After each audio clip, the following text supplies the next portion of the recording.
നമസ്കാരം, നിഖിലാണ്. വാഹനരംഗത്തെ കാഴ്ചകളും വിശേഷങ്ങളുമായി എത്തുന്ന ഡിജി ഡ്രൈവിലേക്ക് എല്ലാ പ്രേക്ഷകർക്കും സ്വാഗതം. 2019 കോവിഡിന് മുൻപ് കോഴിക്കോട് ഗവൺമെൻറ് എഞ്ചിനീയറിംഗ് കോളേജിൽ നിന്ന് പഠിച്ചിറങ്ങിയ 4 യുവാക്കൾ ചേർന്നൊരു സംരംഭം തുടങ്ങി. ഒരു ചെറിയ സ്റ്റാർട്ടപ്പ്. ആ സ്റ്റാർട്ടപ്പ് കോവിഡ് എന്ന വലിയൊരു പ്രതിസന്ധി അതിനെ നേരിട്ട്, കോവിഡിൻ്റെ വെല്ലുവിളികളെയൊക്കെ നേരിട്ട് അതിനെ അതിജീവിച്ചുകൊണ്ട് പടിപടിയായി വളർന്നു. അങ്ങനെ കോവിഡും കഴിഞ്ഞ് 2019 നിന്ന് 2024 എത്തി നിൽക്കുകയാണ് നമ്മൾ. ഈ 2024 എത്തി നിൽക്കുമ്പോഴും, അല്ലെങ്കിൽ 2024 കഴിയാറായി 25 ആവാറായി നിൽക്കുകയാണെന്ന് പറയാം. അപ്പോൾ ഈ സമയത്തും ആ ഒരു സ്റ്റാർട്ടപ്പ് പതിയെ വളർന്നു.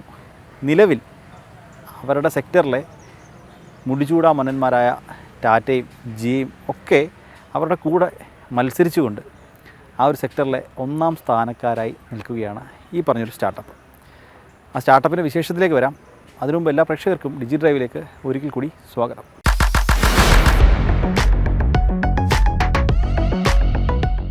നമ്മുടെ ഇലക്ട്രിക് വാഹന വിപണിയിലേക്ക് വരികയാണെങ്കിൽ ആളുകൾക്ക് ഒട്ടനവധി സംശയങ്ങളുണ്ട്. അപ്പോൾ നേരത്തെ പറഞ്ഞ പോലെ 2019 നെക്സോൺ EV ഇന്ത്യൻ വിപണിയിലേക്ക് എത്തിയത് മുതലാണ് ഇലക്ട്രിക് വാഹന വിപണിയിൽ ഒരു വലിയ വിപ്ലവം വരുന്നത്, വലിയൊരു ചേഞ്ച് വരുന്നത്. അവിടെ നിന്ന് ഇങ്ങോട്ട് ഏറ്റവും ഒടുവിലായി ഇറങ്ങിയ മഹീന്ദ്രയുടെ BE6 XEV വരെ എത്തി നിൽക്കുന്നു കാര്യങ്ങൾ. അപ്പോൾ ഇതിനിടയ്ക്ക് നിരവധി വാഹന നിർമ്മാണ കമ്പനികൾ, ഇന്ത്യൻ മാർക്കറ്റിലുള്ള ഒട്ടുമിക്ക വാഹന നിർമ്മാണ കമ്പനികളും ഇലക്ട്രിക് വാഹനങ്ങൾ പുറത്തിറക്കിയിട്ടുണ്ട്. എന്നിരുന്നാൽ തന്നെ ആളുകൾക്ക് ഇത് വാങ്ങുമ്പോൾ കുറേ അധികം സംശയങ്ങളുണ്ട്. ഇത് വാങ്ങാൻ സമയമായോ, ഇതിൻ്റെ ബാറ്ററി ബാക്കപ്പ് എങ്ങനെയാണ്, അല്ലെങ്കിൽ എന്തൊക്കെയാണ് ഇത് വാങ്ങുമ്പോൾ ശ്രദ്ധിക്കേണ്ട കാര്യങ്ങൾ, ഇങ്ങനെ അത് ഒട്ടനവധി സംശയങ്ങൾ എല്ലാവർക്കും, ഇത് വാങ്ങാനിരിക്കുന്ന ആളുകൾക്കുണ്ട്, വാങ്ങിയ ആളുകൾക്കും കുറേ അധികം സംശയങ്ങളുണ്ട്. അപ്പോൾ ഈ സംശയങ്ങൾ മാറ്റുകയാണ് ഇന്നത്തെ എപ്പിസോഡിലൂടെ നമ്മൾ ചെയ്യുന്നത്. ഈ എപ്പിസോഡിൽ ഈ സംശയം മാറ്റാനായിട്ട് നമ്മുടെ കൂടെ ഒരു അതിഥി കൂടിയുണ്ട്. ഈ അതിഥിയുടെ കാര്യത്തിലേക്ക് വരികയാണെങ്കിൽ നമ്മൾ നേരത്തെ പറഞ്ഞ ആ ഒരു 2019 തുടങ്ങിയ സ്റ്റാർട്ടപ്പ്, ചാർജ് മോഡ് എന്നാണ് ആ സ്റ്റാർട്ടപ്പിൻ്റെ പേര്. ആ സ്റ്റാർട്ടപ്പ് മത്സരിക്കുന്നത് ടാറ്റ പവറിനോടും ജിയോയോടും ഒക്കെയാണ്. അവരോടൊക്കെ മത്സരിച്ച് നിലവിൽ ഇന്ത്യയിലെ ചാർജ് പോയിൻറ്റിംഗ് പ്രൊവൈഡേഴ്സിൽ 1ാം സ്ഥാനത്ത് നിൽക്കുന്ന കമ്പനിയാണ് ഈ ചാർജ് മോഡ്. ആ ചാർജ് ബോർഡിൻ്റെ CEO ആയിട്ടുള്ള രാമനുണ്ണിയാണ് നമ്മുടെ കൂടെയുള്ളത്. ഈ കമ്പനിയിലേക്ക് വരികയാണെങ്കിൽ നേരത്തെ പറഞ്ഞതുപോലെ അവർ ഈ ചാർജ് പോയിൻറ്റിംഗ് പ്രൊവൈഡേഴ്സാണ്. ഇന്ത്യയിലെ തന്നെ ഏറ്റവും ലീഡിംഗ് ആയിട്ടുള്ള നമ്പർ 1 ആയിട്ടുള്ള ചാർജ് പോയിൻറ്റ് പ്രൊവൈഡേഴ്സാണ്. അപ്പോൾ അതിൻ്റെ CEO രാമനുണ്ണിയാണ് നമ്മുടെ കൂടെയുള്ളത്. Ramanunni, welcome to digi drive. അപ്പോൾ നമുക്ക് ആദ്യം EVയുടെ ഹിസ്റ്ററിയിൽ തന്നെ തുടങ്ങാം. അപ്പോൾ ആളുടെയൊക്കെ പൊതുവേ ഒരു ധാരണ ഈ നെക്സോൺ EV ആണ്. അതായത് ഈ 2019 പുറത്തിറങ്ങിയ നെക്സോൺ EV ആണ് ഫസ്റ്റ് ഇലക്ട്രിക് വാഹനം ഇന്ത്യൻ വിപണിയിലുള്ളത് എന്നൊക്കെ തരത്തിലൊരു ധാരണയുണ്ട്. അപ്പോൾ അതിന് മുമ്പും വാഹനങ്ങളുണ്ടായിരുന്നു, മഹീന്ദ്ര അടക്കം വാഹനങ്ങളുണ്ടായിരുന്നു. അപ്പോൾ ഈ ഇന്ത്യൻ ഒരു ഇലക്ട്രിക് വാഹന വിപണിയിലെ ഒരു ചരിത്രത്തിൽ തന്നെ നമുക്ക് തുടങ്ങാം. എൻ്റെ ഒരു അറിവിൽ ശരിക്കും പറഞ്ഞാൽ ആദ്യത്തെ ഇലക്ട്രിക് വാഹനം ഉണ്ടാക്കിയത് തന്നെ ഒരു മലയാളിയാണ്. അതായത് എനിക്ക് തോന്നുന്നത് എഡ്ഡി കറൻറ്റ് സിസ്റ്റംസ് എന്ന ചാലക്കുടിയുള്ളൊരു കമ്പനിയാണ്. അവർ ഈ മോട്ടോഴ്സൊക്കെ PMS മോട്ടോഴ്സൊക്കെ ഉണ്ടാക്കുന്ന കമ്പനിയായിരുന്നു. അവരാണ് എനിക്ക് തോന്നുന്നു 80s ആ ഒരു സമയത്ത്, 80s 90s ആ ഒരു early 2000s ആ ഒരു സമയത്തൊക്കെ ലവ് ബേർഡ് എന്ന് പറഞ്ഞിട്ടൊരു മോഡൽ ഇലക്ട്രിക് വണ്ടി ഉണ്ടാക്കിയിട്ടുണ്ടായിരുന്നു. അതിന് മറ്റേ ദിവ്യ ഉണ്ണിനെയൊക്കെ മോഡൽ വെച്ചിട്ട് ഒരു ക്യാമ്പയിനൊക്കെ നടത്തി. പക്ഷേ അത് പ്രൊഡക്ഷൻ സ്കെയിലിലേക്ക് കൊണ്ടുവരാൻ അവർക്ക് ഒരുപാട് ബുദ്ധിമുട്ടുകൾ വന്നു.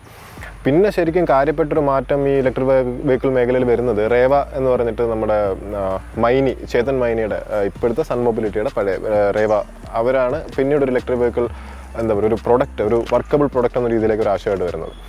അതിനുശേഷം റേവനെ മഹീന്ദ്ര അക്വയർ ചെയ്തു, മഹീന്ദ്രയുടെ പോർട്ട്ഫോളിയോയിലേക്ക് വന്നു. അപ്പോഴാണ് E2O, വെറിറ്റോ തുടങ്ങിയ വാഹനങ്ങളൊക്കെ ആ സമയത്താണ് വരുന്നത്. പിന്നീട് അതേസമയം പാരലായിട്ട് എനിക്ക് തോന്നുന്നു ഏറ്റവും കൂടുതൽ റെവല്യൂഷൻസ് നടന്നിരുന്ന ഒരു മേഖല 2 വീലർ മേഖലയായിരുന്നു. 2 വീലർ മേഖലയിൽ അന്ന് ഹീറോ അൾട്ര എന്ന് പറഞ്ഞിട്ടൊരു UK ബേസ്ഡ് കമ്പനിയുണ്ട്. അപ്പോൾ ഹീറോയും അൾട്രയും കൂടെ പാർട്ണർ ചെയ്തിട്ട് ഹീറോ അൾട്ര എന്ന് പറഞ്ഞിട്ടൊരു 2 വീലർ ബ്രാൻഡ് ഇറക്കിയിട്ടുണ്ടായിരുന്നു. പക്ഷേ ഇതൊക്കെ ഭയങ്കര ഷോർട്ട് ലീവ്ഡ് ആയിരുന്നു ശരിക്കും ആ ഒരു കാലഘട്ടത്തിൽ. എനിക്ക് തോന്നുന്നു ഒരു 2010-14 കാലഘട്ടത്തിലൊക്കെ ഇടയ്ക്കൊരു ബൂം ഉണ്ടായിരുന്നു. ആ സമയത്ത് ആളുകൾ ഈ ഇലക്ട്രിക് വാഹനങ്ങൾ എന്ന് പറഞ്ഞാൽ ഇലക്ട്രിക് ഈ ലൈസൻസ് ആവശ്യമില്ല, രജിസ്ട്രേഷൻ ആവശ്യമില്ലാത്ത വാഹനങ്ങൾ എന്ന രീതിയിൽ ഉപയോഗിച്ചുകൊണ്ടിരുന്ന സമയമായിരുന്നു അല്ലേ? അന്ന് ഇറങ്ങിയ വാഹനങ്ങളാണ് ശരിക്കും ഇന്നത്തെ ഈ വാഹനങ്ങൾക്ക് പഴി കേൾപ്പിക്കുന്നത്. ശരിക്കും പറഞ്ഞു കഴിഞ്ഞാൽ അത് പവറില്ല, വണ്ടി കയറ്റം കയറും.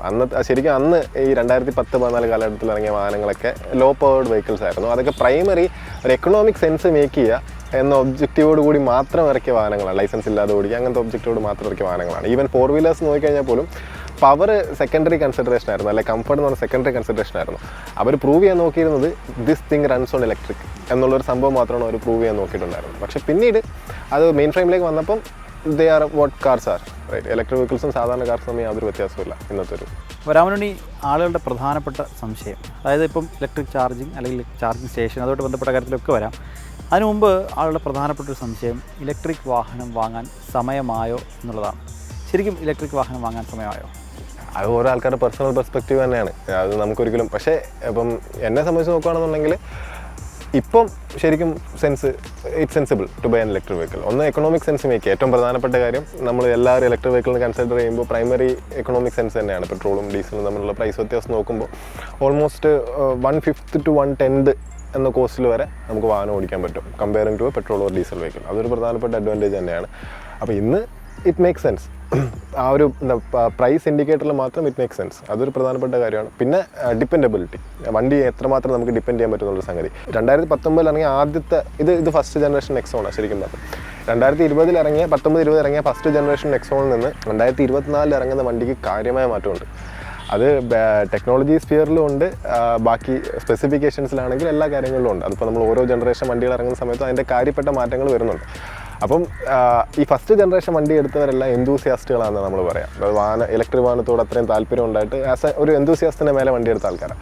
ആ എന്തൂസിയാസത്തിൻ്റെ കർവ് ഞാൻ മുന്നേ അത് കഴിഞ്ഞു. ഇപ്പം വണ്ടി എടുക്കുന്നത് സാധാരണക്കാരാണ്. അതായത് ഞാനിപ്പം ഒരു സ്വിഫ്റ്റ് എടുക്കാൻ താല്പര്യപ്പെട്ട് പോയിട്ട് അതിൽ നിന്ന് മാറി ഞാൻ പഞ്ചിലേക്ക് വരുമ്പോഴോ പഞ്ച് EVയിലേക്കോ അല്ലെങ്കിൽ ടിയാഗോ EVയിലേക്കോ വരുമ്പോഴേ അവിടെ നമ്മൾ ആക്ച്വലി സെയിൽസ് മാർക്ക് ചെയ്യുള്ളൂ. അല്ലാതെ ഞാൻ EV എടുക്കണം എന്ന് നേരത്തെ ആഗ്രഹിച്ച് ഞാൻ ഇപ്പോൾ EV എടുക്കുന്നത് അതൊരു കൗണ്ടർ ആക്റ്റീവ് സംഭവമാണ്. അപ്പം സാധാരണക്കാരനായ ഒരു കസ്റ്റമർ, എന്നെ സംബന്ധിച്ചിടത്തോളം ഞാനൊരു ഇപ്പം കിയയുടെ ഈ വണ്ടി എടുക്കാൻ പോകും, നമ്മുടെ സെൽട്ടോസ് എടുക്കാൻ പോകുന്ന ഒരു കസ്റ്റമറെ സംബന്ധിച്ചിടത്തോളം അദ്ദേഹത്തിന് ഒരു വയബിൾ ഓപ്ഷനാണ്. ഇപ്പോൾ ഈ പറയുന്ന പോലെ കർവ് ആണെന്നുണ്ടെങ്കിലും മഹീന്ദ്രയുടെ B6 ആണെന്നുണ്ടെങ്കിലും വയബിൾ ഓപ്ഷൻസ് ആണ്. സെയിം പവർ ക്വാളിറ്റി ബെറ്റർ ക്വാളിറ്റിയിൽ തന്നെ നമുക്ക് അവൈലബിൾ ആണ്.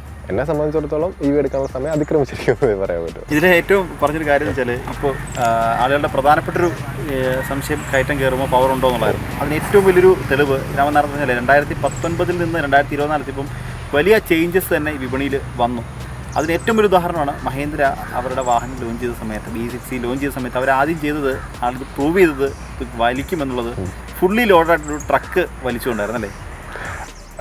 Torque is not a question in electric vehicles. Electric വെഹിക്കിൾസിൻ്റെ കേസിൽ ടോർക്ക് ഒരു ക്വസ്റ്റ്യനേ അല്ല. ക്വസ്റ്റ്യൻ എന്താണെന്ന് വെച്ച് കഴിഞ്ഞാൽ വുഡ് ഇറ്റ് എൻഡ്യൂർ എന്നുള്ളതാണ് ശരിക്കും പറഞ്ഞാൽ. അപ്പം ഇപ്പോഴത്തെ ഒരു അവസ്ഥയിൽ നമ്മളിപ്പം എനിക്ക് തോന്നുന്നു ഏർലിയർ വെഹിക്കിൾസ് ഓഫ് ഇപ്പോൾ ഇതിപ്പോൾ 2020 വണ്ടിയാണ്. 20 വണ്ടി ഇപ്പോൾ ഓൾമോസ്റ്റ് 4 years ആയി. ഇതുവരെ എൻഡ്യൂറൻസിൻ്റെ കാര്യത്തിലോ അങ്ങനത്തെ കാര്യങ്ങളിലൊന്നും യാതൊരു മാറ്റവും വന്നിട്ടില്ല. മോട്ടോർ പെർഫോമൻസിൻ്റെ കാര്യത്തിലൊന്നും യാതൊരു മാറ്റം വന്നിട്ടില്ല. ബാറ്ററിക്ക് ഉണ്ടാകുന്ന സ്വാഭാവികമായ ഡീഗ്രഡേഷൻ മാത്രമാണ് ശരിക്കും വണ്ടിക്ക് വന്നിട്ടുള്ളത്. അപ്പം IIT say vehicles R pretty capable. ഇപ്പോൾ എന്നെ സംബന്ധിച്ചിടത്തോളം സെയിം സെഗ്മെൻറ്റിലുള്ള 2 വണ്ടി എടുക്കുകയാണ്. ഇപ്പം നെക്സോൺ പെട്രോളും എടുക്കുകയാണ്, നെക്സോൺ ഇലക്ട്രിക്കും എടുക്കുകയാണ്. Electric is far more better. ഇലക്ട്രിക്കിനാണ് ഏറ്റവും കൂടുതൽ പവർ ഉള്ളത്. Far more better than your regular petrol വണ്ടി. അത് ഉറപ്പിച്ച് നമുക്ക് പറയാൻ പറ്റും.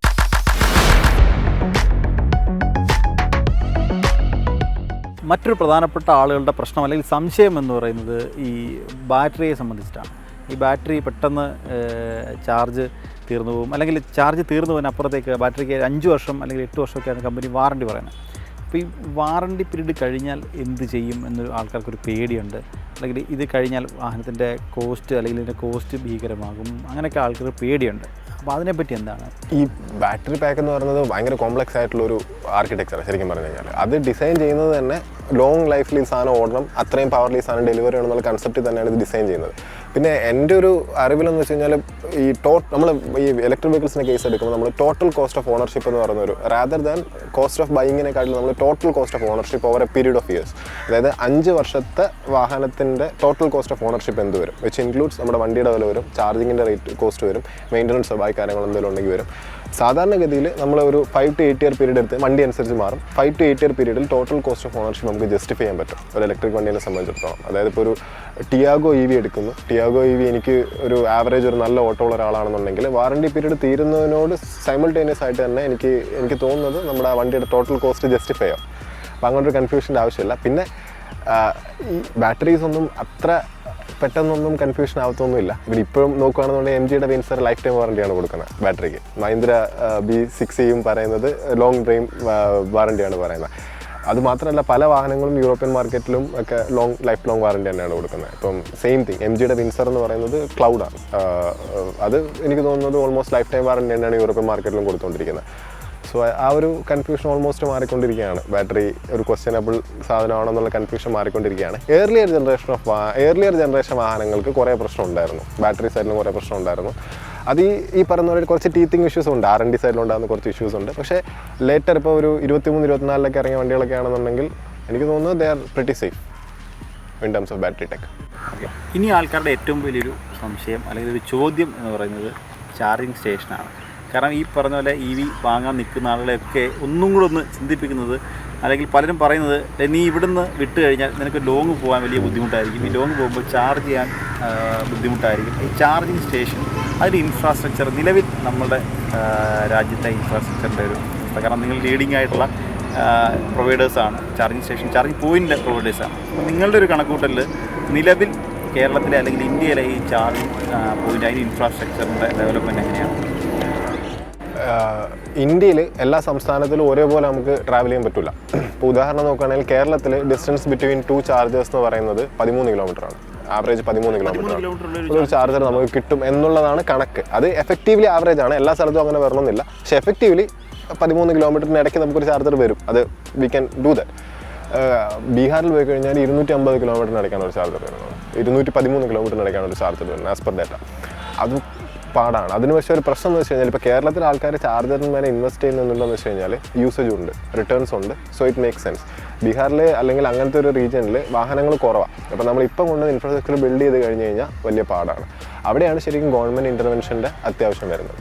കേരളത്തിൽ ശരിക്കും ഗവൺമെൻറ് വളരെയധികം സപ്പോർട്ട് ചെയ്തിട്ടുണ്ട് ഇനിഷ്യലി. അതിന് നല്ലതോ ചീത്തയോ, നല്ല രീതിയിൽ വന്നോ ചീത്തയായിട്ട് വന്നോ എന്നുള്ളതൊക്കെ രണ്ടാമത്തെ ചോദ്യമാണ്. പക്ഷേ initially government was very supportive of ecosystem. അപ്പോൾ അതിനുവേണ്ടി അവർ ചാർജേഴ്സ് ഡിപ്ലോയ് ചെയ്യുന്നു. KSEB തന്നെ കേരളത്തിൽ എനിക്ക് തോന്നുന്നു ഒരു 40-50 കിലോമീറ്റർ ഇടയ്ക്കൊക്കെ ചാർജർ ചെയ്തിട്ടുണ്ട്. അതൊരു പ്രധാനപ്പെട്ട ഇനിഷ്യേറ്റീവാണ് ഒരു സർക്കാർ സ്ഥാപനത്തെ സംബന്ധിച്ചിടത്തോളം. അന്ന് KSEB അല്ലെങ്കിൽ ഒരു ഗവൺമെൻറ് എൻറ്റിറ്റി അങ്ങനെ ചെയ്തതുകൊണ്ടാണ് പിന്നാലെ പ്രൈവറ്റ് എൻറ്റിറ്റീസ് എല്ലാം ഇത് ചെയ്യുന്നത്. അത് ചെയ്യാത്ത സ്ഥലങ്ങളിൽ ആരും ചെയ്തിട്ടില്ല, ക്ലിയർ കട്ട്. അതാണ് അതിൻ്റെ സത്യസന്ധമായ കാര്യം എന്ന് പറയുന്നത്. അപ്പോൾ അങ്ങനത്തെ ഉള്ള സ്ഥലങ്ങളും ഉണ്ട്, ഇങ്ങനത്തെ ഉള്ള സ്ഥലങ്ങളും ഉണ്ട്. ഇപ്പം കൺസിഡറിങ് ബാംഗ്ലൂർ ക്ലസ്റ്ററാണ്. I think every 200-300 meters you'll find a charger സിറ്റിക്കുള്ളിൽ. അതർ ദാൻ ദാറ്റ് പിന്നെ ഈ ഫ്ലീറ്റുകൾക്ക് ചാർജ് ചെയ്യാൻ വേണ്ടിയിട്ട് ക്യാപിറ്റൽ, അതായത് ഒരുപാട് ചാർജസ് ഒരുമിച്ച് വെച്ചിട്ടുള്ള ഹബ്ബുകൾ പോലത്തെ സെറ്റപ്പുകളുണ്ട്. ഇപ്പോൾ കേരളത്തിലാണെന്നുണ്ടെങ്കിൽ അങ്ങനത്തെ കൺഫ്യൂഷൻ ഇല്ല. ഒരുപാട് പ്രൊവൈഡേഴ്സ് ഉണ്ട്. ചാർജ് മോഡുണ്ട്, പിന്നെ ഗോയിസി ഉണ്ട്, സിയോൺ ഉണ്ട്, ടാറ്റാ പവർ ഉണ്ട്, ജിയോ റീസെൻ്റ്ലി വന്നിട്ടുണ്ട് കേരളത്തിൽ. ഒരുപാട് പ്രൊവൈഡേഴ്സ് ഉണ്ട്, ഒരുപാട് ചാർജേഴ്സ് ഉണ്ട്. പിന്നെ എനിക്ക് തോന്നുന്നു ബാക്കിയുള്ള സംസ്ഥാനങ്ങളെക്കാളും കുറച്ചുകൂടി ഡിപ്പെൻഡബിളും കൂടിയാണ്. അതിനകത്ത് ഏറ്റവും പ്രധാനപ്പെട്ട കാര്യം കസ്റ്റമേഴ്സ് ഭയങ്കര നോളജബിളാണ്. അങ്ങനെ പറയുന്നതല്ല, എന്നാലും കേരളത്തിലെ കസ്റ്റമേഴ്സ്, ഞങ്ങളുടെ കസ്റ്റമർ കെയർ വിളിച്ചിട്ട് എന്തെങ്കിലും ഒരു കാര്യം അവർക്കറിയാവുന്നൊരു കാര്യമാണെന്നുണ്ടെങ്കിൽ they'll ക്ലിയർ ഇറ്റ്. അത് ക്ലിയർ ചെയ്തിട്ട് അവർ പോകത്തുള്ളൂ. അപ്പോൾ അങ്ങനത്തെ കസ്റ്റമേഴ്സുമായിട്ടുള്ളൊരു ഇതിലാണ് നമ്മൾ വർക്ക് ചെയ്യുന്നത്. അപ്പോൾ അങ്ങനത്തെ കസ്റ്റമേഴ്സ് ശരിക്കും നമ്മളെ പോസിറ്റീവ്ലി ഒരുപാട് റിഫൈൻ ചെയ്യും, കാര്യം കൂടിയാണ്. മറ്റൊരാൾക്കാരുടെ പ്രധാനപ്പെട്ട ഒരു സംശയം എന്ന് പറയുന്നത് ഈ ചാർജിങ് ചെയ്യുന്നതിനെ പറ്റിയാണ്. അപ്പോൾ വീട്ടിലെ നമ്മുടെ AC കറണ്ട് നോർമൽ വീട്ടിലെ ചാർജ് ചെയ്യുന്നു, അതിൽ നിന്ന് നമ്മൾ നേരെ ഫാസ്റ്റ് ചാർജർ അല്ലെങ്കിൽ പബ്ലിക് ചാർജിങ് സ്റ്റേഷനിൽ പോയിട്ട് ചാർജ് ചെയ്യുന്നു. അപ്പോൾ അത് തമ്മിലുള്ള വ്യത്യാസം, ഇപ്പോൾ ആളുകൾ ഇങ്ങനെ പറയുന്നത് അത് തമ്മിൽ ബാറ്ററിക്ക് പ്രശ്നം ഉണ്ടാവും എന്ന തരത്തിലൊക്കെ ആളുകൾ പറയുന്നുണ്ട്. അപ്പോൾ അത് തമ്മിലുള്ളൊരു വ്യത്യാസം ഉണ്ടാകും. Faster charger effectively means higher current effectively means higher heat degrades a battery. Basic കണക്കതാണ്. പ്രശ്നം എന്ന് വെച്ചാൽ നമ്മൾ വീട്ടിൽ ചാർജ് ചെയ്യുമ്പം ലോവർ പവറിലാണ് ചാർജ് ചെയ്യുന്നത്. ലോവർ പവർ എന്ന് വെച്ച് കഴിഞ്ഞാൽ ലോവർ കറണ്ടാണ്. അപ്പോൾ ലോവർ പവറിൽ ചാർജ് ചെയ്യുമ്പോൾ എമൗണ്ട് ഓഫ് ഹീറ്റ് ജനറേറ്റഡ് കുറവായിരിക്കും. എമൗണ്ട് ഓഫ് ഹീറ്റ് ജനറേറ്റഡ് കുറവാകുമ്പോൾ ഡെൻഡ്രൈറ്റ് ഫോർമേഷൻ, അതായത് ബാറ്ററിക്കുള്ളിൽ ഡെൻഡ്രൈറ്റുകൾ ഫോം ചെയ്യുന്നതിൻ്റെ റേറ്റ് വളരെ കുറവായിരിക്കും. അപ്പം എന്താ പറയുക, കൂടുതൽ കാലം എനർജി ഡെൻസിറ്റി ബാറ്ററിക്ക് കീപ്പ് ചെയ്യാൻ പറ്റും. സംഭവം ഈ ഡീഗ്രഡേഷൻ എന്ന് പറയുന്ന സത്യത്തിൽ നമ്മുടെ ബാറ്ററിക്ക് എത്രമാത്രം എനർജി ഡെൻസിറ്റി കീപ്പ് ചെയ്യാൻ പറ്റും എന്നുള്ളതിൻ്റെ ഒരു കണക്കാണ്. അപ്പോൾ over a period of time ഇലക്ട്രോലൈറ്റുകൾക്കിടയിൽ ലീക്കേജ് ഉണ്ടാവാം, ലിഥിയം ഡെൻഡ്രൈറ്റ്സ് ഫോം ചെയ്യും. അങ്ങനെ ഫോം ചെയ്യുന്ന സമയങ്ങളിൽ ഈ ഡെൻസിറ്റി കുറയും. ഡെൻസിറ്റി കുറയെന്ന് വെച്ചാൽ എഫക്റ്റീവ്ലി നമുക്ക് കിട്ടുന്ന റേഞ്ച് കുറച്ച് കുറയും. അതാണ് സംഭവിക്കുന്നത്. പിന്നെ ആൾക്കാർക്കുള്ളൊരു പ്രധാനപ്പെട്ട സംശയം, നമ്മൾ നേരത്തെ ഈ ചാർജിങ് സ്റ്റേഷൻ്റെ കാര്യം പറഞ്ഞു. അപ്പോൾ ഈ ചാർജ് ചെയ്യുന്ന സാധനം നമ്മൾ ഇലക്ട്രിസിറ്റി ഗ്രീൻ ആണോ എന്നൊരു ചോദ്യം പല ആളുകൾക്കും ഉണ്ട്. അത് സോഷ്യൽ മീഡിയയിലൊക്കെ ഭയങ്കരമായിട്ട് ചർച്ച ചെയ്യുന്നുണ്ട്. കാരണം ഇത് കൽക്കരി എത്തിച്ചുണ്ടാക്കുന്നു എന്നൊരു സംഭവമുണ്ട്. അപ്പോൾ ശരിക്കും ഇലക്ട്രിസിറ്റി ഗ്രീൻ അല്ല, പക്ഷേ ലെസ് പൊല്യൂട്ടിംഗ് ആണ്, ഇൻഎഫക്റ്റീവ്, റൈറ്റ്? അതായത് efficiency of A power plant is much higher than an efficiency of A IC engine. എങ്ങനെ നോക്കിയാൽ ഒരു ചെറിയ IC എഞ്ചിനെക്കാട്ടിലും മച്ച് ബെറ്റർ എഫിഷ്യൻസി ആയിരിക്കും നമുക്കൊരു പവർ പ്ലാന്റ് ആസ് കിട്ടുന്നത്. ഇപ്പോൾ ഞാൻ ഒരു ഉദാഹരണം പറയുകയാണെന്നുണ്ടെങ്കിൽ, ഞാനിപ്പോൾ ഡീസൽ വണ്ടി ഓടിക്കണേ, ഞാൻ അതേ ഡീസൽ ഉപയോഗിച്ച് ഡീസൽ പവർ പ്ലാന്റിൽ ഇലക്ട്രിസിറ്റി ഉണ്ടാക്കിയിട്ട് ആ ഇലക്ട്രിസിറ്റി വെച്ച് കറണ്ട് വണ്ടി ഓടിക്കണമെങ്കിൽ ദാറ്റ്സ് ലെസ് പൊല്യൂട്ടിങ് എഫക്റ്റീവ്ലി. അതായത് ഞാൻ ഡയറക്റ്റ് ഡീസൽ കമ്പഷൻ ഉപയോഗിച്ച് വണ്ടി ഓടിക്കുന്നതിനെക്കാട്ടിലും ലെസ് പൊല്യൂട്ടിങ് ആണ് അതേ ഡീസൽ വെച്ച് ഇലക്ട്രിസിറ്റി ഉണ്ടാക്കിയിട്ട് ഇലക്ട്രിക് വണ്ടി ഓടിക്കുകയാണെന്നുണ്ടെങ്കിൽ. കാരണം ഡീസൽ പവർ പ്ലാന്റ്സിൻ്റെ എഫിഷ്യൻസി ഭയങ്കര കൂടുതലാണ്. പവർ പ്ലാന്റ്സ് എന്ന് പറഞ്ഞാൽ വലിയ സ്ട്രക്ചേഴ്സാണ്. നമ്മൾ ചെറിയ ക്യൂബ് എൻജിൻസ് അല്ലെ നമ്മുടെ ഐസ് എൻജിൻസിനകത്ത് വരുന്ന പോലുള്ള ചെറിയ എൻജിൻസിനകത്ത് വരുമ്പോഴാണ് എഫിഷ്യൻസി കുറവ് വരുന്നത്. മറ്റേ പവർ പ്ലാന്റ്സിലേക്ക് വരുമ്പോൾ വലിയ എഫിഷ്യൻസിയാണ് വരുന്നത്. സോ എഫക്റ്റീവ്ലി നോക്കുന്ന സമയത്ത് it's much better than driving A diesel എന്ന് നമുക്ക് പറയാം. പിന്നെ ഏറ്റവും പ്രധാനപ്പെട്ട കാര്യം വെച്ച് കഴിഞ്ഞാൽ റിന്യൂവബിൾ ഇൻറ്റഗ്രേഷൻ ഭയങ്കരമായിട്ട് കൂടിക്കൊണ്ടിരിക്കണേ. നമ്മൾ ഓരോ ദിവസവും അറൗണ്ട് എനിക്ക് തോന്നുന്നു 2000 to 3000 മെഗാവാട്ട് വെച്ച് ആഡ് ചെയ്തുകൊണ്ടിരിക്കുന്ന ഒരു രാജ്യമാണ് ഇന്ത്യ, ഓരോ സീസൺ അനുസരിച്ചിട്ട്. അങ്ങനെ നമ്മൾ റിന്യൂവബിൾ ഇൻവെസ്റ്റ് ചെയ്യുമ്പോൾ we should be working on electric vehicles. നമ്മൾ അത്രയും റിന്യൂവബിൾ ഇൻവെസ്റ്റ് ചെയ്യുന്നുണ്ട്, അത്രയും റിന്യൂവബിൾ എനർജി പ്രൊഡക്ഷൻ കേപ്പബിൾ ആയിട്ടുള്ള ഒരു കൺട്രി ആണെന്നുണ്ടെങ്കിൽ എവൻച്വലി നമുക്ക് തോന്നുന്നത് electricity will be much cheaper and greener. അപ്പം ഇപ്പോൾ നോക്കുകയാണെന്നുണ്ടെങ്കിൽ പല സമയത്തും പല സംസ്ഥാനങ്ങളിലും ഇലക്ട്രിസിറ്റി ചില സമയങ്ങളിൽ ഭയങ്കര ചീപ്പാണ്, കംപ്ലീറ്റ്ലി ഗ്രീനുമാണ്. ചില സമയങ്ങളിൽ ചീപ്പല്ല, ഗ്രീനും അല്ല. എനിക്ക് തോന്നുന്നു അതൊരു ട്രാൻസ്ഫോർമേഷൻ ഫേസിലാവുള്ള it will come into agreement, completely ഒരു ഗ്രീൻ ആയിട്ടുള്ള രീതിയിലേക്ക് തന്നെ വരും.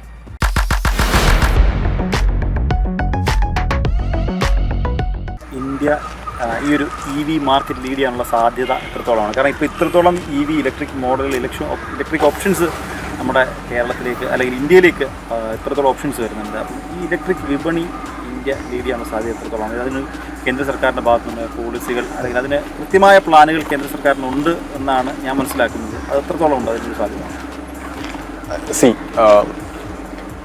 ഒരു ഇന്ത്യക്കാരൻ എന്ന രീതിയിൽ സംസാരിക്കുന്ന സമയത്ത് ചൈനീസ് ബ്രാൻഡുകളൊന്നും അത്ര എളുപ്പം യൂറോപ്യൻ കൺട്രീസ് അക്സെപ്റ്റ് ചെയ്യില്ല, US കൺട്രീസ് US റീജിയനിലുള്ള അമേരിക്കാസിലുള്ള ഏത് കൺട്രി അക്സെപ്റ്റ് ചെയ്യില്ല.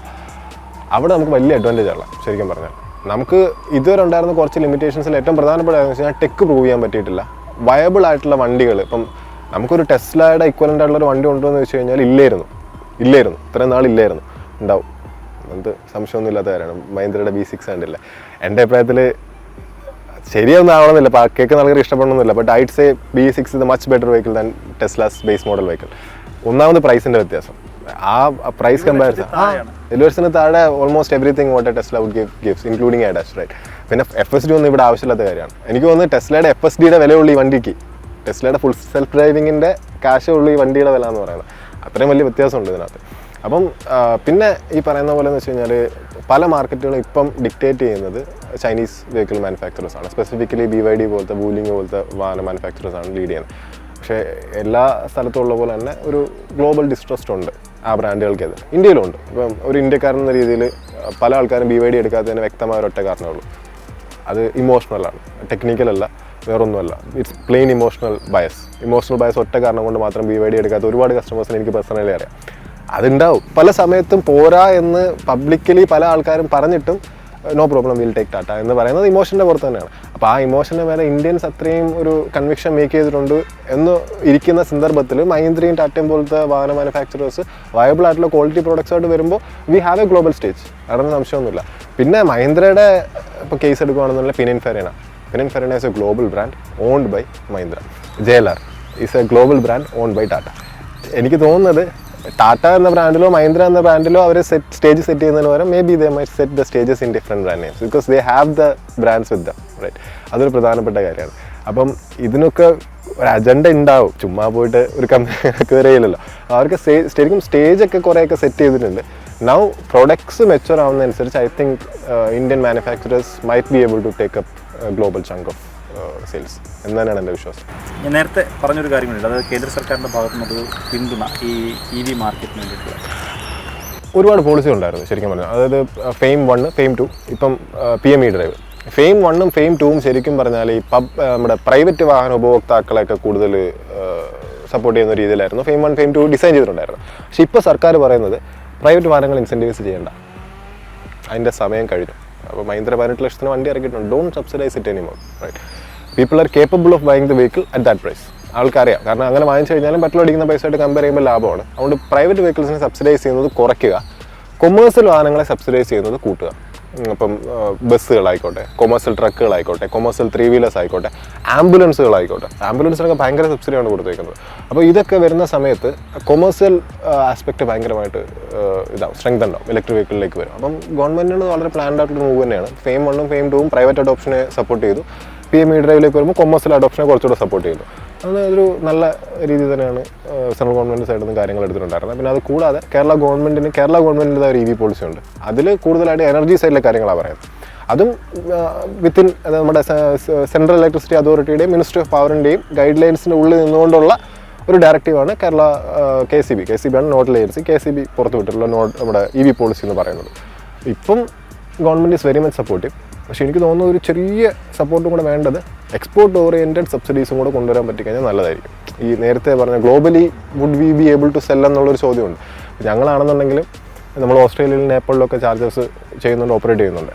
നമുക്ക് എക്സ്പോർട്ട് ഓറിയൻറ്റഡ് സബ്സിഡീസ് അവൈലബിൾ ആണ് എന്നുണ്ടെന്നുണ്ടെങ്കിൽ കുറച്ചുകൂടെ ബെറ്റർ ആയിരിക്കും എന്ന് എനിക്ക് ഒരു കാഴ്ചപ്പാടുണ്ട്. ഞാൻ സംസാരിക്കുന്നുണ്ട് പല സ്ഥലത്ത്. ഇനി അവസാനമായിട്ട് നമ്മൾ ഇത്രയും നേരം ഇലക്ട്രിക് വാഹനങ്ങളെ പറ്റിയൊക്കെ ചർച്ച ചെയ്തു, അല്ലെങ്കിൽ കുറേ കാര്യങ്ങൾ ഇതിനെപ്പറ്റിയൊക്കെ നമ്മൾ ഡിസ്കസ് ചെയ്തു. ഇനി ഒറ്റ ചോദ്യം, എന്തുകൊണ്ട് ഇലക്ട്രിക് വാഹനങ്ങൾ വാങ്ങണം? ലാഭം, പൈസൻ്റെ ലാഭം തന്നെയാണ് ഏറ്റവും പ്രധാനപ്പെട്ട കാര്യം. ബാക്കി എല്ലാ കാര്യങ്ങളും മാറ്റി നിർത്തി കഴിഞ്ഞാലും കംഫർട്ട് ആണെന്നുണ്ടെങ്കിലും വാട്ടവർ അതെല്ലാം മാറ്റി നിർത്തി കഴിഞ്ഞാൽ ലാഭം തന്നെയാണ് ഏറ്റവും പ്രധാനപ്പെട്ട കാര്യം. ഇപ്പോൾ ഒരു കൺവെൻഷണൽ സ്കൂട്ടർ, ഒരു സാധാരണ സ്കൂട്ടറും ഒരു ഇലക്ട്രിക് സ്കൂട്ടറും എടുത്തു കഴിഞ്ഞാൽ ഭയങ്കര വ്യത്യാസമാണ്. ഓൾമോസ്റ്റ് 1/10 റണ്ണിങ് കോസ്റ്റ് ആവത്തുള്ളൂ. പല വണ്ടികൾ എടുത്ത് 1/7 to 1/10 ആവത്തുള്ളൂ. ഒരു സാധാരണക്കാരനെ ഇപ്പോൾ ഒരു ഓട്ടോ ചേട്ടനെ സംബന്ധിച്ച് നോക്കുകയാണെങ്കിൽ ഞാൻ ഏറ്റവും കൂടുതൽ നമ്മൾ വർക്ക് ചെയ്തിട്ടുള്ള ഓട്ടോ ചേട്ടന്മാരുടെ കൂടെ ഒരു ഓട്ടോ ചേട്ടനെ സംബന്ധിച്ച് നോക്കുകയാണെന്നുണ്ടെങ്കിൽ ആ പുള്ളി സാധാരണ ഒരു 300 രൂപ മുതൽ 500 രൂപ വരെ ഒരു ദിവസം പെട്രോൾ അടിക്കും. ഇലക്ട്രിക് വണ്ടിയുടെ കേസാണെങ്കിൽ 50 രൂപ മുതൽ 100 രൂപ വരെ മതി. ഈ എക്സ്ട്രാ വരുന്ന ഒരു 200-300 രൂപ എന്ന് പറയുന്നത് അദ്ദേഹത്തിൻ്റെ വീട്ടിൽ ചിലവാക്കാം, അദ്ദേഹത്തിൻ്റെ മക്കളുടെ വിദ്യാഭ്യാസത്തിന് ചിലവാക്കാൻ പറ്റും, നല്ല ആഹാരം മേടിച്ച് കൊടുക്കാൻ പറ്റും. ഒരു ദൈനംദിനം ഓട്ടോ ഓടി ജീവിക്കുന്ന ഒരാളെ സംബന്ധിച്ചിടത്തോളം 300 രൂപ അദ്ദേഹത്തിൻ്റെ ഡെയിലി എക്സ്പെൻസ് ഒന്ന് കുറഞ്ഞിട്ടാന്ന് വെച്ചാൽ ചെറിയൊരു കാര്യമൊന്നുമല്ല, വലിയൊരു കാര്യമാണ്. ഈവൻ ഒരു ഹെൽത്ത് ഇൻഷുറൻസ് എടുക്കാം അദ്ദേഹത്തിന്. അങ്ങനത്തെ കുറച്ച് പ്രശ്നങ്ങളുണ്ട്. ആ ഒരു ടയറിൽ ജീവിക്കുന്ന ആൾക്കാർക്ക് അക്സസിബിൾ അല്ലാത്ത കുറേ കാര്യങ്ങളുണ്ട്. ശരിക്കും പറഞ്ഞാൽ അത് ഈ പറഞ്ഞ ഫിനാൻഷ്യലി നമുക്ക് അത്രയും വ്യത്യാസം കൊണ്ടുവരാൻ പറ്റുന്നുണ്ട്. ഈ ഓട്ടോ ചേട്ടന്മാർക്കൊക്കെ ഭയങ്കരമായ വ്യത്യാസം ഉണ്ടാവുന്നുണ്ട്. അതുപോലെ തന്നെ ടാക്സി ഓടിക്കുന്നവർക്ക്, ഈവൻ റെഗുലർ വണ്ടി ഓടിച്ച് ജീവിക്കുന്ന ആൾ, ഇപ്പം ബിസിനസ് എക്സിക്യൂട്ടീവ്സ് ഉണ്ട്, ദിവസം 100 കണക്കിന് 200 കണക്കിന് കിലോമീറ്റർ പോകുന്ന ആൾക്കാരുണ്ട്. അവർ മാസം 25,000-30,000 പെട്രോൾ അടിക്കുന്ന സ്ഥാനത്ത് 2,500 രൂപ 3,000 ആവുന്നത്. ഇവിടുന്ന് ഇപ്പം തിരുവനന്തപുരത്ത് നിന്ന് കാസർഗോഡ് വരെ പോകണമെന്നുണ്ടെങ്കിൽ എഫക്റ്റീവ്ലി ഇലക്ട്രിക് വണ്ടി പോകണമെന്നുണ്ടെങ്കിൽ 1000 രൂപയ്ക്ക് താഴെ ആകത്തുള്ളൂ. അങ്ങനെ ഒരു കാരണവശാലും നമുക്ക് വേറൊരു വാഹനത്തിലും പോകാൻ പറ്റത്തില്ല. അത് തന്നെ ഏറ്റവും പ്രധാനപ്പെട്ട മെച്ചം എന്ന് പറയുന്നത്. പിന്നെ സെയിം ക്ലാസ് എടുക്കുമ്പോൾ ഉള്ള കംഫർട്ട്. നെക്സോൺ EVയും നെക്സോൺ പെട്രോളും എടുത്തു കഴിഞ്ഞാൽ no way Nexon petrol can match with Nexon EV's comfort. Nexon EVയും റോൾസ് റോയ്സും കമ്പയർ ചെയ്യരുത്. അതാണ് നമ്മുടെ നാട്ടിൽ സംഭവിക്കുന്നത്. ഇലക്ട്രിക് വണ്ടി കംഫർട്ടബിൾ ആണല്ലോ എന്ന് പറയുമ്പോൾ വേറെ വണ്ടി കംഫർട്ടബിൾ ആണോ എന്ന് പറഞ്ഞിട്ട് കാര്യമില്ല. Same class of vehicles, same ലീഗിലുള്ള വണ്ടി എടുത്ത് നോക്കുമ്പോൾ കംഫർട്ടബിൾ ഇലക്ട്രിക് വണ്ടി തന്നെയാണ്. അതിനകത്ത് സംശയമൊന്നുമില്ല. വൈബ്രേഷൻസ് ഇല്ല, ബാക്കി പ്രശ്നങ്ങളില്ല. അങ്ങനെ കുറേ അഡ്വാൻറ്റേജസ് അതിനകത്തുണ്ട്. പിന്നെ ഈ പറയുന്ന പോലെ മാനസിക സംതൃപ്തി, പൊല്യൂഷൻ ഇല്ലാതെയാണ് ഞാൻ വാഹനം ഓടിക്കുന്നത്. ഞാൻ ഈ നാടിന് വേണ്ടി നന്മ ചെയ്യുന്നൊരു വ്യക്തിയാണ്. ഞാൻ പേഴ്സണലി ഞാൻ എപ്പോഴും അങ്ങനെ അഹങ്കരിക്കുന്നൊരു വ്യക്തിയാണ്. അത് അഹങ്കാരം തന്നെയാണ്. എനിക്കെന്നുള്ള എല്ലാ ഇലക്ട്രിക് വാഹന ഉപഭോക്താക്കളുടെ ഒരു അഹങ്കാരം തന്നെയാണ്. ഞാൻ എന്ത് നല്ലത് ചെയ്യുന്നുണ്ട്, ആ വണ്ടി ഓടിക്കുന്ന ആളത് ചെയ്യുന്നുണ്ട്. അവരാ പൈസ മുടക്കിയത് നാടിനും കൂടെ വേണ്ടിയിട്ടാണ്. ശരിക്കും അവർക്ക് ഇക്വലൻ്റ് ഒരു പെട്രോൾ വണ്ടി എടുത്ത് ഓടിക്കാൻ പറ്റുന്നേ ഉള്ളൂ. They have the money. Mostly ഇപ്പോൾ ഇലക്ട്രിക് വണ്ടി എടുത്തുള്ള പല ആൾക്കാർക്കും they have the money to buy the vehicle. Secondary vehicle ആയിരിക്കും പലരുടെയും. പക്ഷെ അവരതിന് വില്ലിങ് ആവുന്നതിന് വി ഷുഡ് കൺഗ്രാജുലേറ്റ് ദം. അല്ലേ, അവരത്രയും പൈസ മുടക്കി നോൺ പൊല്യൂട്ടിങ് ആയിട്ടുള്ളൊരു വണ്ടി ഓടിക്കുകയാണ്. They are doing their part. At least അങ്ങനൊരു ഫീലിംഗ് ഉണ്ടാവും, we are doing our part എന്നുള്ളത്. അതൊരു പ്രധാനപ്പെട്ട കാര്യമാണ്. എല്ലാം ഭയങ്കര കുറവാണ്. ഏത് രീതി നോക്കിയാലും ഫിനാൻഷ്യലി ഭയങ്കര ലാഭം തന്നെയാണ് ഇലക്ട്രിക് വണ്ടി എന്നുള്ളൊരു കൺസെപ്റ്റ്. പിന്നെ ബാക്കി അഡീഷണലി നമ്മൾ ഏതൊക്കെ ഫാക്ടർ എടുത്തു കഴിഞ്ഞാലും ഐറ്റ്സ് ഒരു പടി മുകളിൽ തന്നെയാണ് ഇലക്ട്രിക് വാഹനങ്ങൾ. അപ്പോൾ വളരെയധികം നന്ദി രാമൻ, ഇത്രയും നേരം നമ്മുടെ കൂടെ സമയം ചിലവഴിച്ചതിൽ. ഇപ്പോൾ നമ്മുടെ കൂടെ ഇത്രയും നേരം ഉണ്ടായിരുന്നത് ചാർജ് മോഡ് എന്ന് പറയുന്ന കമ്പനിയുടെ CEO ആയിട്ടുള്ള രാമനുണ്ണിയാണ്. നേരത്തെ പറഞ്ഞതുപോലെ EV വിപണിയെപ്പറ്റി നിലവിൽ പറയാൻ ഏറ്റവും ആപ്റ്റായിട്ടുള്ള ഒരാൾ രാമനുണ്ണി തന്നെയാണ് നമുക്ക് പറയാൻ സാധിക്കും. കാരണം 2019 തുടങ്ങിയ സ്റ്റാർട്ടപ്പ്, അതിന് മുൻപ് തന്നെ ഇതിനെപ്പറ്റിയുള്ള വളരെ വലിയ റിസർച്ചൊക്കെ ചെയ്ത ഒരാളാണ് രാമനുണ്ണി. അപ്പോൾ ഇലക്ട്രിക് വാഹനങ്ങൾ വാങ്ങുന്ന ആളുകൾക്ക് നിങ്ങൾക്കൊക്കെയുള്ള പ്രധാനപ്പെട്ട കുറേയധികം സംശയങ്ങളുണ്ടായിരുന്നു. അതായത് എന്തുകൊണ്ട് വാഹനം വാങ്ങണം, വാഹനം വാങ്ങുമ്പോൾ ശ്രദ്ധിക്കേണ്ട കാര്യങ്ങൾ എന്തൊക്കെയാണ്, വാങ്ങാൻ സമയമായോ, ബാറ്ററിയുടെ പ്രശ്നങ്ങൾ, ചാർജിങ് സ്റ്റേഷൻ്റെ പ്രശ്നങ്ങൾ, ഇതൊക്കെ നിങ്ങൾക്കൊരു പ്രധാനപ്പെട്ട സംശയമായിരുന്നു. ഈ സംശയങ്ങൾക്കൊക്കെയുള്ള ഒരു ഉത്തരമാണ് എന്തായാലും നമ്മൾ ഇന്നത്തെ ഈ ഒരു എപ്പിസോഡിലൂടെ നൽകിയത്. നമ്മൾ ഈ ഇലക്ട്രിക് വാഹനങ്ങളെ പറ്റിയുള്ള നമ്മളെ വീഡിയോ സീരീസ്, അല്ലെങ്കിൽ ആ ഒരു എപ്പിസോഡ് ഒരു സീരീസായിട്ട് നമ്മൾ ചെയ്യുന്നുണ്ട്. അതിവിടെ അവസാനിക്കുന്നില്ല. ഇതതിന് വെറും ഒരു തുടക്കം മാത്രമാണ്. എന്തായാലും ഇന്നത്തെ ഡിജിഡ്രൈവിൻ്റെ ഈ ഒരു അധ്യായം ഇവിടെ പൂർണ്ണമാവുകയാണ്. ഡിജിഡ്രൈവിൻ്റെ കൂടുതൽ എപ്പിസോഡുകൾക്ക്, പഴയ എപ്പിസോഡുകൾക്കൊക്കെ വേണ്ടിയിട്ട് നമ്മുടെ യൂട്യൂബ് ചാനൽ, ജനന്റയുടെ യൂട്യൂബ് ചാനൽ ഫോളോ ചെയ്യുക. അപ്പോൾ എന്തായാലും ഡിജിഡ്രൈവിൻ്റെ ഈ ഒരു അധ്യായം ഇവിടെ പൂർണ്ണമാവുകയാണ്. പുതിയ വാഹനങ്ങളും പുതിയ വിശേഷങ്ങളുമായിട്ട് മറ്റൊരു വീഡിയോയിൽ കാണാം. ഇതുവരേക്കും ബായ്.